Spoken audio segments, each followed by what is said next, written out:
Hey, everybody, and welcome. In this conversation today, we have some of India's top game industry leaders, from Manish Agarwal, CEO of Nazara, which recently went public, to Amit Hardy, CEO of Nukebox, another successful local Indian games company, to Saloni Segal, who recently started a venture capital firm Lumikai, focused on investing in the Indian gaming market. And finally, Anuj Tandon, who heads Corp Dev in India for Krafton, the makers of PUBG.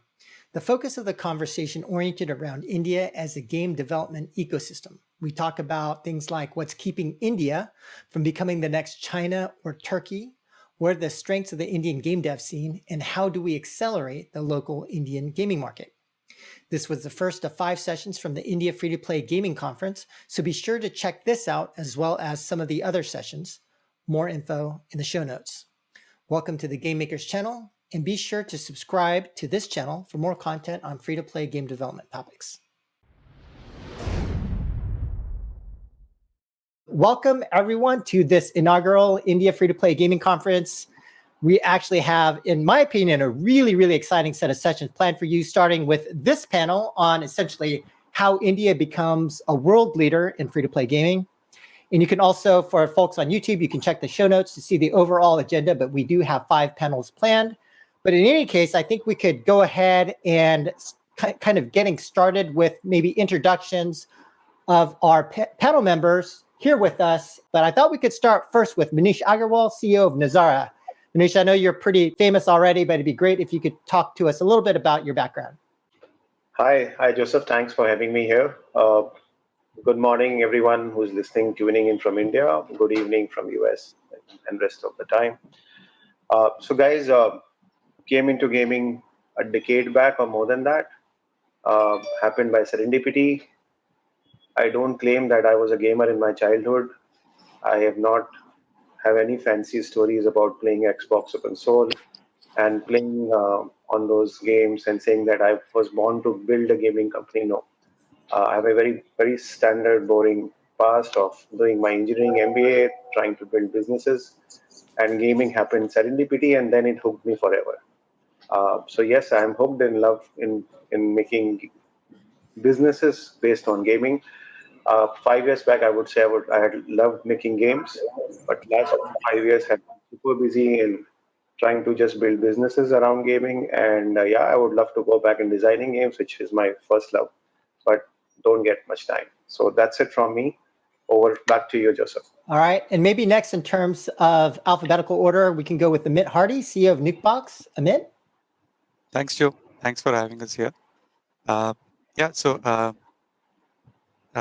So I go back about 10 years, like Manish, with games, and we've been, doing or dabbling with multiple ideas since a long time now. And I think for us, I think the success, or let's put it this way, I think for us, it all began with the success of Food Truck Chef, which was one of our claim to fame. And from then on, we've been, working with multiple free-to-play games, and we followed up that with SpongeBob Krusty Cook-Off, and we've been working on multiple such games and ideas, and we're looking forward to make a dent in the global market, which is our primary focus. And so that's where we stand.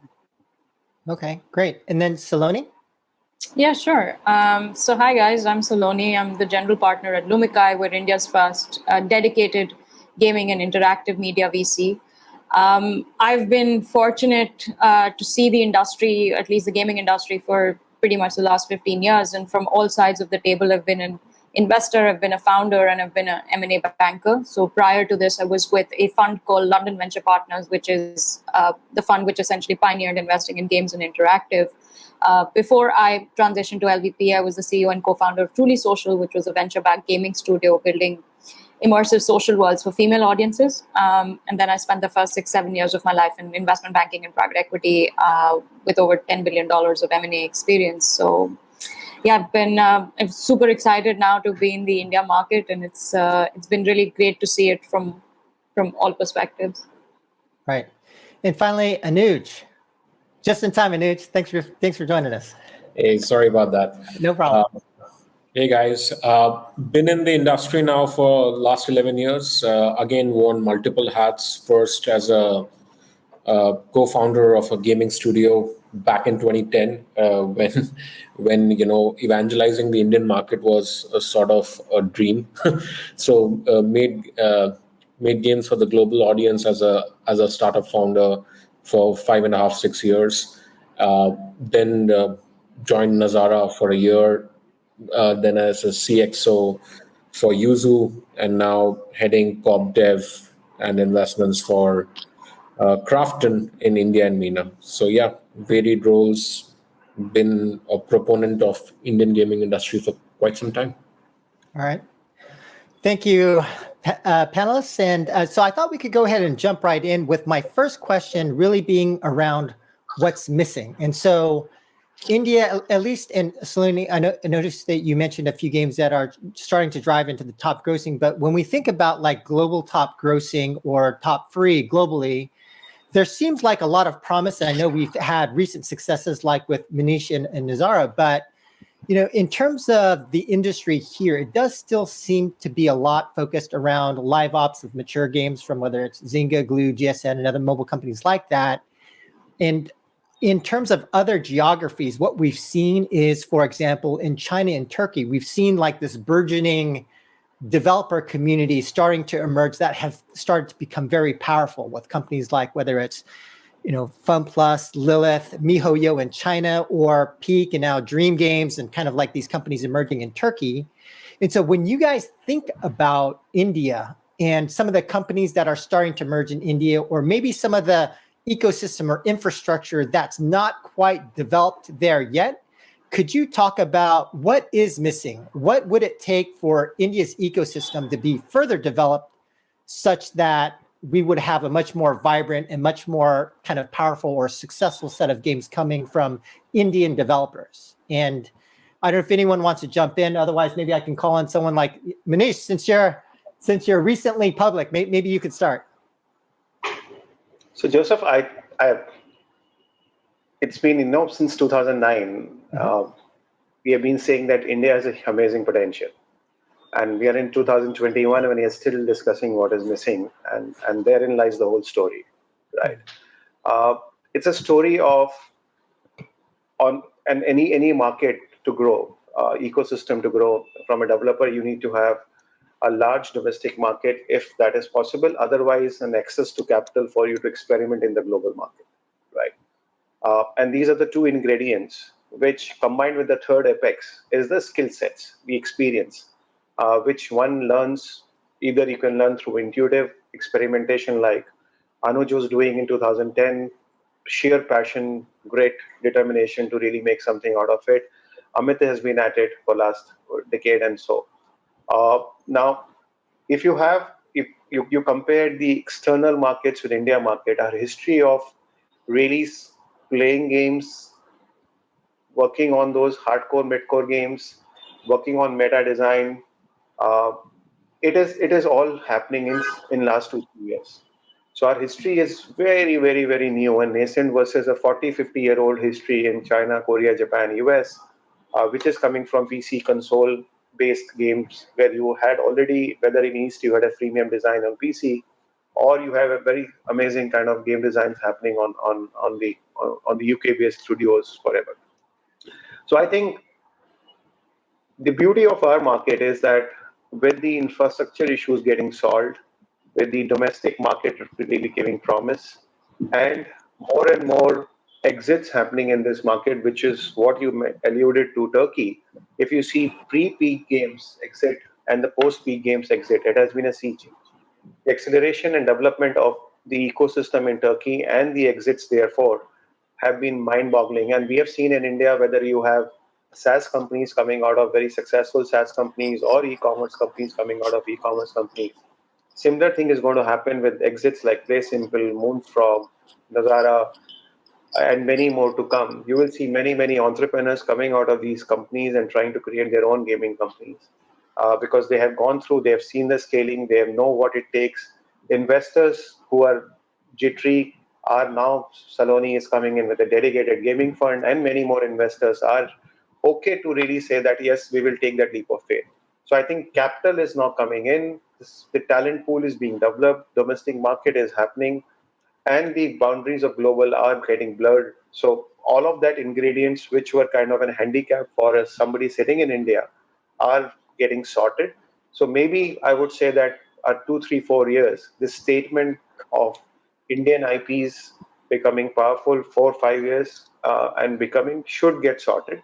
It's a journey which we all know that if you are building for domestic market, we are not China. You have to really compete with the global games. Quality of the sheer game animation as well as the game design has to be at that par for a mid-core, hardcore gamer. And I think that's where the skill set improvement will happen here. So it is a combination of our nascent history in gaming, which is what is leading to all misses. But the future is super bright. Right. Yeah. Joseph, I'll just follow up with what Manish said. I think he has just laid a very good foundation of, not having an Indian gaming, not having a sort of a history, which all these other, mature markets like China, Korea all had. I think it's more of a philosophical question as well. We don't have an identity of the market. It's still being established. We don't yet know how the market is shaping up. Are we a real money gaming market primarily? Are we a casual, hyper casual gaming market? Are we a DAU farm for global gaming companies? So we're sort of jostling with a lot of moving pieces, so to say, and we have still not found an identity of the market. What is the Indian gaming market sort of going? I echo the statement of Manish. The local IP will drive a lot of the giving the identity to the market. It will take some time, but yes, we are on that track. It's still a little immature development ecosystem at a large level, but yeah, things are changing rapidly. Saloni, Yeah. go. I think I've tracked both the global markets and the India market for a long time, and I think what we look at were markers, and it's very interesting. All of us have talked about China and Turkey, and if you look at inflection markers that happened in China, let's say between 2004 and 2007, it very closely relates to how the Indian market has played out. In 2004, it will be very surprised, but foreign games accounted for more than 80% of China's available game titles and 70% of domestic revenue. In fact, the top grossing titles in China at that point of time were South Korean and Taiwanese titles. In fact, China, and if you look back at gaming reports which were listed in 2004, 2005, everybody used to talk about China just being a licensor market, and it's never going to make its own original IP, and there was talent strapped, and payment infrastructure was not developed, etc. So all of those discussions that Manish has just talked about were everything that happened in China back in 2004. And then by 2007, the market shifted so quickly that 60% of Chinese revenue from gaming was coming from domestic titles. And in a decade, China accounted for 1/4 of global gaming revenues, generating $30 billion, even overtaking the US. So I think when we trace the market, we kind of look at inflection points. And as inflection points, one is a great inflection point is talent ecosystem, right? When you have exits happening, you have any pool of talent which will come out of those companies. But the second, more promising, I guess, overall infrastructure-wise, and there are obviously the macro markers. Indians are now consuming games. India is now the largest mobile game download market. Similarly, if you saw that in China, that literally happened in 3 years. So between 2004 and 2007, there were 600 million mobile phone users in China, and Chinese gamers were spending 7.5 hours per week playing games. Payment infrastructure changed, right? Prior to 2007, majority of transactions in China was still handled in cash. But by 2007, bank card usage was 21% of the market. Look at what's happening in India right now. Digital and electronic payments are 40% of the national transaction volume. So payment infrastructure has changed. Monetization behavior is changing, right? If you speak to the team at Google, etc., India is now registering the fastest growth in new in-app purchasing users in anywhere in the world. It was the fastest growth rate. So while these changes, when you're in the middle of it, it happen, on a day-to-day basis. You aren't seeing that incremental leap. You aren't seeing Indian companies come into top grossing titles. But in 3 years, 4 years hence, I think the market will be a very, very different place. And if you look at the capital now that's been infused in the last 18 months, there's been a $1.5 billion infused just in the Indian gaming ecosystem. That's been way more than what's been infused in anywhere in the last 5-6 years. And yes, albeit it has gone to real money gaming, but now, as an early stage fund, we're seeing people come out of these RMG studios saying, we want to build actually different kind of games, but now there's capital to build those kind of games. Like, we want to go and experiment on casual games. We want to build mid-core games. We want to build other genres. We're looking to build games platforms. All of that, I guess unplugging of that ecosystem is now starting to happen. And we saw this, right? Finland emerged out of erstwhile Nokia. Vietnam gaming scene emerged out of Gameloft. I mean, in India, Zynga alumni is doing so well. We have, Bombay Play as part of our company. So I think this is just a natural evolution. And in India, at this point of time, adoption, monetization, infrastructure, and payments has converged in a way that I guess none of us have ever seen, and which has enabled Nazara Games to go public, which has enabled more strategic interest. So I think it's a really interesting period. Right. So it kind of sounds like you guys are speaking a lot to resources, capital. I think Anuj mentioned also having an identity, and Amit, as one of the insurgents trying to get to the next level in this space. What are some of your thoughts? So yeah, I think I'll just take a slightly different point of view from particularly the studio's point of view. I think what is missing is, I think we'd like to look at it from sum of all parts kind of a view. So I think whether it's deal making or relationships or concepts and marketing, tech, relevant investors, I think we've been trying to work on all fronts for multiple years, and it has taken us this long to get to this point, right? And we've seen that difference between like a food truck chef to a SpongeBob. It's like leaps and leaps apart from what we've done, right? And we see where the gaps are. So I think if one has to look at it, I think studios have to work on all fronts to really get cracking at multiple. It's not like you can produce a hit game today with suboptimal quality, and the quality benchmark is just going up and up. And to compete in the global landscape, I think it's not just one thing that's going to get it going. It's going to be some of multiple paths. And I think the difference between a Turkey and in India is that I think this predominant mindset that we can make everything in house, and this is we really need to or rather the outcome driven scenarios. I think we need to start looking at things which are outcome driven, and that's when I think finally at the end of the day, consumers who play the game, I think the game that will matter the most then rather than how you're trying to build the game, right? So I think that is like one of those missing pieces that I've been observing for quite a few years now. Right. And Amit, could you explain that a little bit more when you say that there should be more focus on things being more outcome driven? What is an example of that? So I think keeping keeping the game very close to the audience, and in terms of let the audience trying to dictate the kind of or the quality of the game that they would like to play. And so whatever it takes to get that quality of game out of the studio, I think that is predominantly the focus, right? So for us as a studio, if we know that if we are not good at certain concept arts, or we are not good at certain things, we would rather outsource that and get the best people working on it. And of course the cost of production is going to go up, but I think to be relevant in this market today, I think that's a given, and one cannot escape that. So I think so hence the outcome driven rather than trying to make everything in house, right? So and I've seen or spoken to a few people who've been working on multiple things in India. what we think we can build versus what the consumers really anticipate that they would like to play, there is always a gap.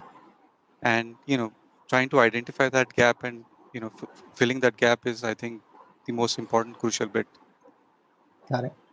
And sort of shifting the tone now to more of a positive outlook, because certainly there are good reasons for why more capital is flowing into India. And so when we not only talk about what's missing from India, but then what are some of India's strengths? What are some of the advantages coming from India?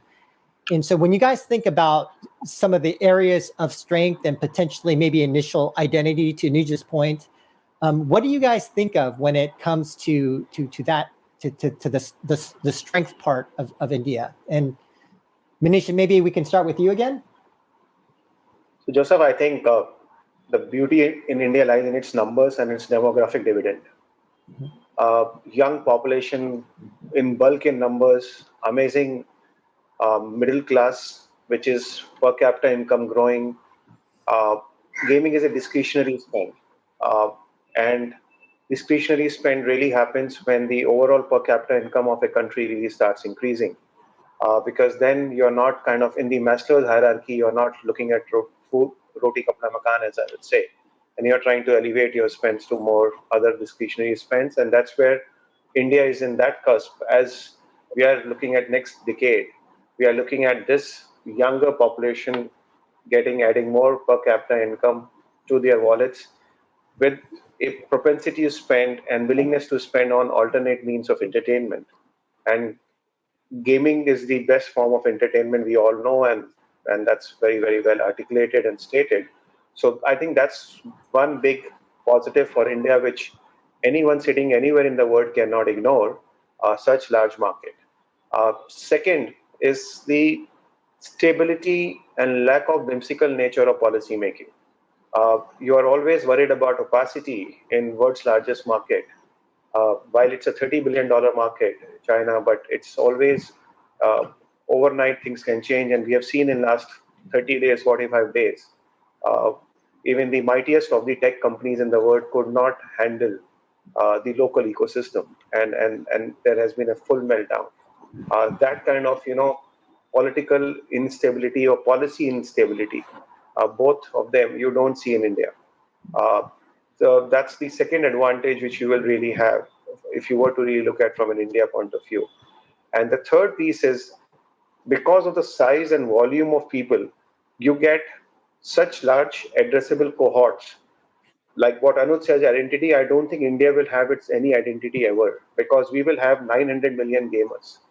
Out of that, there'll be a full Europe sitting for a hyper casual. You will have a full US sitting in mid-core, hardcore. You will have a largest market of esports.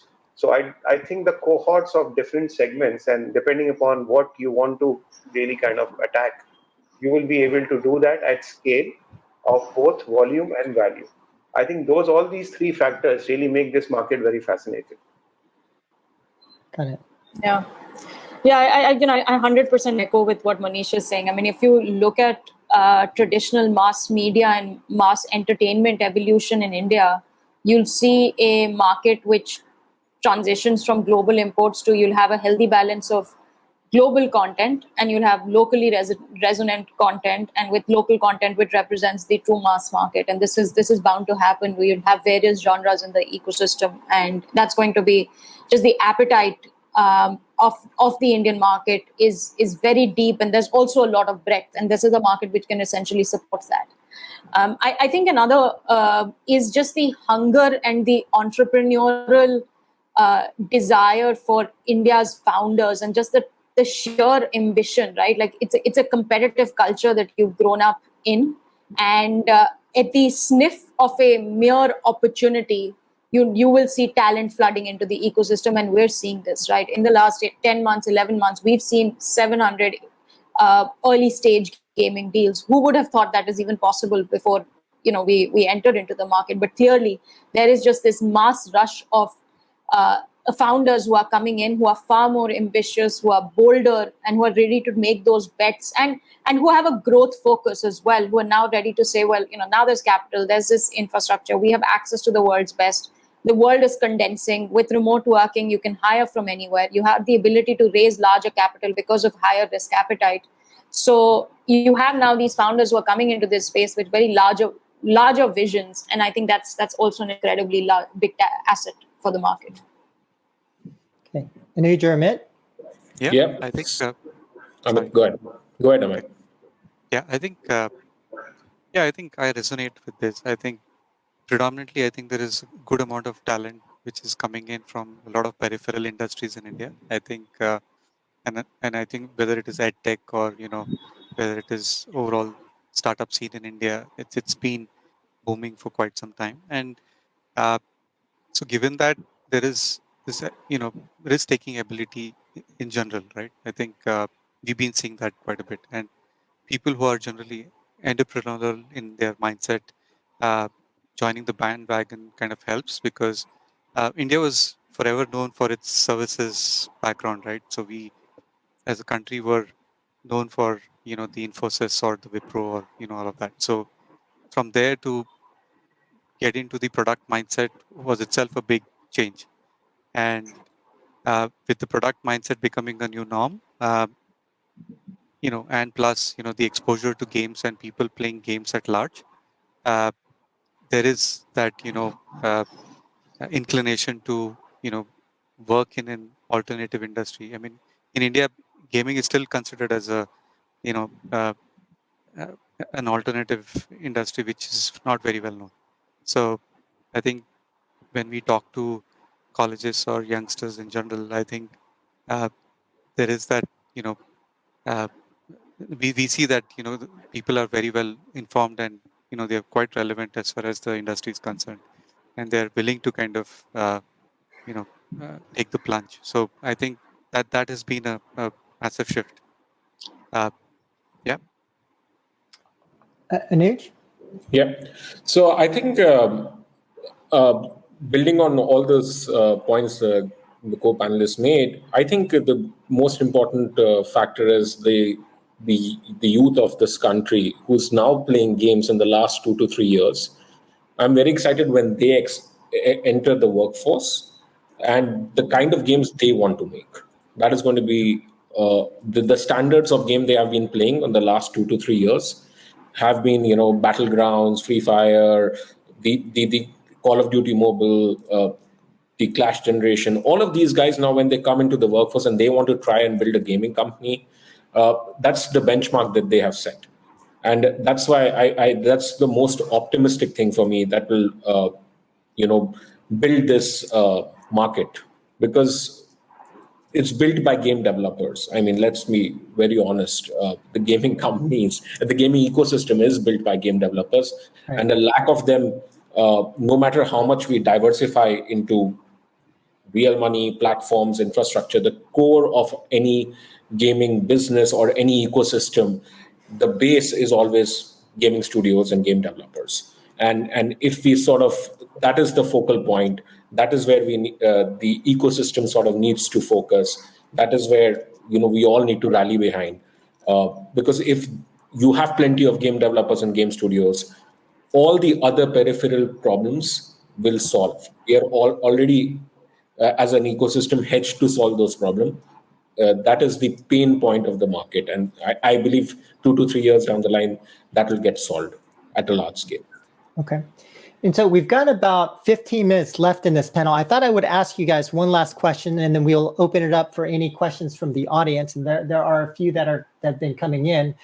But my last question would be, in terms of like when thinking about potential ways of accelerating the market. For example, there's notion of like tribes and like different industry groups in the West and things of that nature. What are things that you think that India can do to help accelerate the maturation of the market? And then if you guys have one or two names of companies that we should be watching out for, I'd love to hear some names. Of course, obviously, besides Nazara and Nukebox, what you guys think. Any thoughts on that? And I think Saloni, you go ahead. You track the ecosystem much more than anybody else. Sure. So I think just to answer the, I guess the way forward for the market and what the industry can do. I think having looked at some of the developed countries markets, in fact, coming from the UK or even China, for example, from a policy perspective, there's a lot that regulations and policy could do. For example, in the UK, there was the video games tax relief, which was hugely beneficial for game development studios who could basically claim their development costs as research and R&D and could claim it back from the government. And they were, this was a very sustainable way of actually powering your development, and also setting up center of excellences for the game development industry, or also looking at, let's say, game development courses being imparted as part of education. And we've seen China do that. And I think that from a policy regulatory perspective is something that as a fund, we work with policymakers, we work with regulators and plant these thoughts and ideas and saying these are best practices which we've seen from other markets. In fact, in the Ministry of Education has announced with IIT Bombay to set up a game development institute where courses on game development will be offered. And again, these are very interesting and interesting measures from a regulatory perspective that could help accelerate the industry. Tax reliefs, investment credits, and all of these. Again, game development is very niche, but if you look at the market and it's growing at a 35% CAGR year on year, it's just going to become larger and larger. And so if you have forward-thinking bureaucrats and forward-thinking politicians, and we are seeing early signs of that, especially with the INB, Information and Broadcasting Ministry, they are starting to think along these lines, and I think that's very encouraging for accelerating just the momentum. In terms of, I guess, exciting game development studios that we've come across, look, a little biased. We have three content studios, one of which we're going to be announcing soon next week. But again, we think Bombay Play is doing some excellent work. It's again Zynga team, former founders of Moonfrog, building hyper-social multiplayer casual games, building on instant games, and then building cross-platform games. They're doing incredibly well. We invested in them 8 months back, and they're on a really, really solid trajectory. We obviously have another studio called All Star Games, building mid-core cricket solutions. We have another deal which we're going to be announcing soon. That's going to be coming out next week, so you'll have to watch out for that. But again, it's a mid-core content studio. Super excited about the potential for that. Outside, I guess, of the Lumikai portfolio, I think we really respect what some of the other developers like Gameberry, etc., are doing in the market. They're making interesting work. We're also seeing like young indie developers who are really differentiating themselves in the type of content that they're building, and both for the global market, whether it's PC or Steam games. There are a bunch of these studios that we really like tracking and stay in close touch with. Right. Any other? So just to kind of share with Joseph, the industry is working. So there are three bodies which really kind of evangelize with policymakers at center and state: Internet Association of Mobile, Indian Association of Mobile and Internet, IMAI, FICCI, and CII.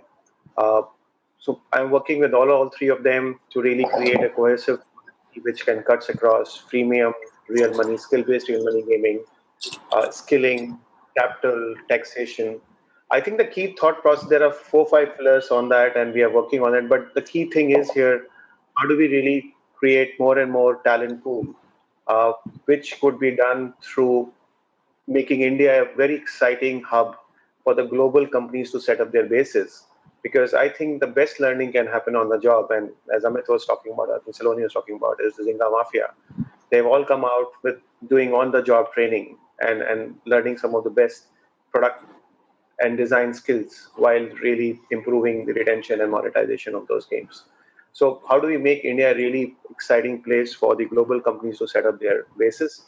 And like Anuj is now working with Krafton, how can this become a big Krafton development center here in India and really have, let's say, a battleground entire team being set up in India for doing that? That will really spur huge amount of ecosystem development, right? Zynga, EA, Ubisoft, all of them have really contributed in a meaningful manner in last decade in adding to the talent pool in this country. So I think that's one key thing which we need to really, as industry also, we can evangelize the quality of talent which we are seeing every day, to give more and more comfort to our global peers and friends that, hey, listen, come India and set up your shop.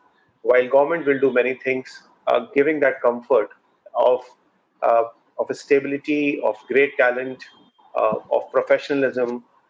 It's not a land which is still red in of snakes and cows.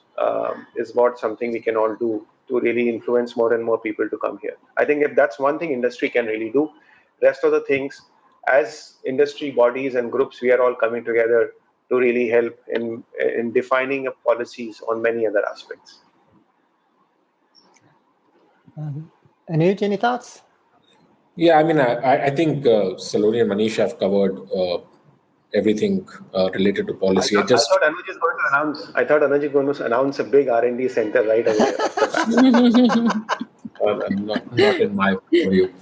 But anyway, I would like to make a comment. I mean, Amit would agree with me. Anyone who has built a studio in India knows the fact that one of the biggest challenges you face is the talent. And I think Joe, you must be also sort of with Leela. It's like running a gaming finishing school. Sort of when you're building a studio, like it's 6 months of training of the fresh talent, and then you start actually working on a business. So I think all the policies aside, we need talent creation, which is the most important aspect of the ecosystem need. Because with all the capital in the world, you can solve for a lot of things, but building out talent will be a slow process. And that might lead to the slow growth, or anything that is that can slow this down momentum that we have behind this industry. So that is, in my opinion, the number one challenge. Amit. Yeah, I think, like you said, it's a finishing school. I think we've been losing a lot of talent to the West. I think we've seen that in and out, and uh, I think we've stopped relying on uh, you know highly experienced individuals, and or rather people with great backgrounds, because we know that's a very short-term endeavor. But Amit, we've Amit, that's not, you have not relied, that's a necessity now that you well, have young we've been people. doing that for quite some time, and it's Yeah. also, I think, given the scenario, I think we realize that it has to have a steady pipeline of talent coming in, and we have a specific 6-month induction going on for people in different streams. So, and that's the way we're thinking of building talent. Uh, and I think if you just look at the industry as a whole, right, I think uh, whether it is Zynga or Ubisoft or any other global entity having setups in India, uh, I think there is a very limited pool of uh, gaming experience talent pool which is circulating all across, right? So it's not like, and there are very few who are hiring fresh out of school. So I think unless we go down to the grassroots and identify talent and groom them, that pipeline is never going to get established. Uh, so yeah, I think a lot of work needs to be done there. And I think cost as an advantage of operating from India is not going to sustain for long. I think cost is catching up. I think running a studio, I think Joe, you would agree that running a studio in the US versus in India, I think there is a huge difference in cost, but I think eventually that cost will catch up. Yeah. Just one question: is it a Bangalore phenomenon or is it an India Hmm. phenomenon? Well, I think Bangalore more so. I think I can't speak for the rest of India, but I think at least in Bangalore, we've seen that it's been like uh, a very aggressive market, and Yeah. especially since Zynga is here, and plus there are so many other studios out here, so Yeah. it's very easy to kind of jump ship. Right. Yeah, but And I Also, think you also, have like, we're seeing other hubs emerge, like Hyderabad, Pune. We're seeing now some of these other hubs emerge out of smaller cities which are now building studios and with a lower cost base. But I do agree. I think cost is no longer going to be this factor of driving an arbitrage between global and India. I think that's going to change. But this comes back to the fact that culture of game development studios and building highly retentive teams becomes very, very important. I think that has been undermined and underestimated. And in general, when companies are looking at culture, etc., we find these thoughts a little bit, I guess, not as paid attention to. This is why we set up a panel of leadership development coaches who can work alongside our portfolio founders to start thinking about, how do you build highly retentive team cultures. And it's not about giving free food or bikes or, Dubai vacations. It's actually about really entrenching loyalty and building those teams which are high performance, high caliber. And, there's much more to it than just monetary values. And you have to think about that.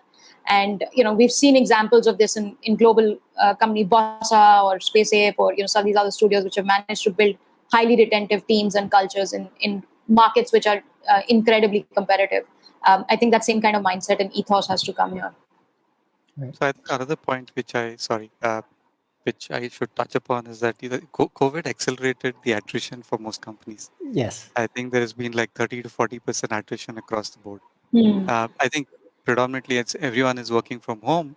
There is that sense of attachment to a studio, or the sense of working together with people is gone out of the window. So I think that has one of those big roles to play, especially in the last year or so. Hmm. Yeah, maybe one other point is that I think what happened with a lot of teams is because of COVID, they started looking for more remote workers, which then led them to cost, which then led them to like try to hire engineering in particular from India. So, I've spoken to a number of engineers. It's like, well, I'm going to be going to Finland. I'm going to Germany. I'm going. I would like to work for your company, but I'm going. They're all jumping, or they're just taking jobs with folks in addition, I do think that certain companies, Glue in particular, after the acquisition from EA, they've been shifting a lot of their workforce specifically in Bangalore. So, by the way, so for our audience, there's a ton of questions coming in. Sorry, we won't be able to hit all of them, but maybe we could hit one really quick before the next session. Let's maybe this one from Datsal Chintalapati. Would you say that most folks who are looking at building games currently look at it more as a business, which leads to a situation of what might work rather than what we are passionate about? So Anuj, go for it. Anuj and Amit, that's your favorite question. Yeah, I think there is a lot of passion which is required for game development, surely. And the passion, when you start building a studio, the first 1 or 2 years, when you have savings that you put in, that's how passion rules your mind. And then as soon as the semblance of a P&L starts to come in, it's the business prudence sets in. And then when you realize that passion is needed but might not give you that studio strength, I think there's a balance needed for both. You need passion for game development, definitely, especially when you're trying to build a culture. You need a team that unites behind that vision, the game that you're trying to build. But business prudence is what is missing in a lot of young independent developers, and that's needed. Sort of mentorship is needed to go through from it. It's not the suits versus the Bermudas in a lot of sense. It has to be both. That's my sort of take of going through both sides of the table. Yeah, I think passion does not pay salaries, right? So I think at the end of the day, it's a choice that you make between being an artist versus a craftsman. So I think being a craftsman, it's a combination of the art and the science and the commerce of it. I think we've spoken enough about it, but I think we all start passionately about the industry. But I think when the reality hits, you realize that finally the games that you're building have to make money so that you can sustain them. So, and if one starts to think about it as, and that's how the F2P market has been defined as, right?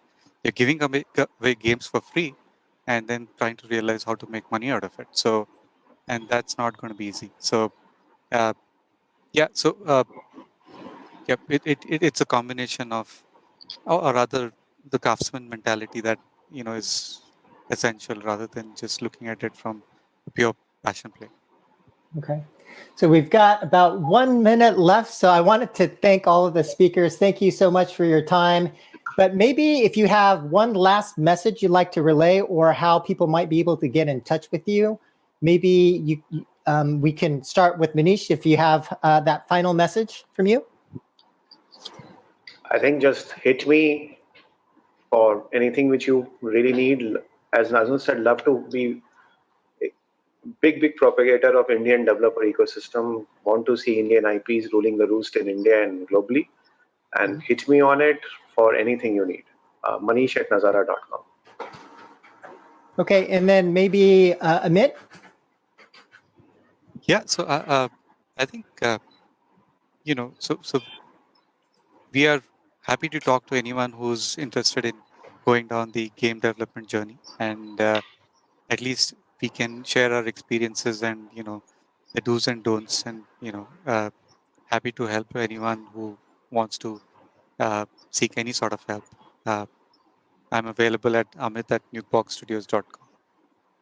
Saloni? Yep. So I think my closing words are just be bold, and this is the next 10 years for the Indian gaming market are incredibly exciting. So if you're thinking about building a game studio, or you're thinking about how to approach just the gaming market, reach out to us at Lumikai. We have a Lumikai Spark program which runs for founders who are looking to enter into the industry and who are just wanting to just brainstorm with us. There's that avenue. If not, I'm at saloni@lumikai.com. We also have hello@lumikai.com, and we're very, very responsive. So just reach out to us.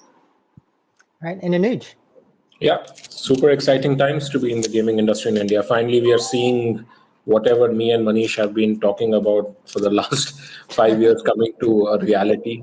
Selling India at all conferences. I mean, finally things are becoming real. Finally, we don't have to sell. So hit me up on LinkedIn or on Twitter. I'm at Anuj_Tandon. Apart from BGMI stuff, you can reach out to me. Awesome. Yeah, I've seen Anuj's Twitter posts. They're largely like customer support complaints. It's really hilarious.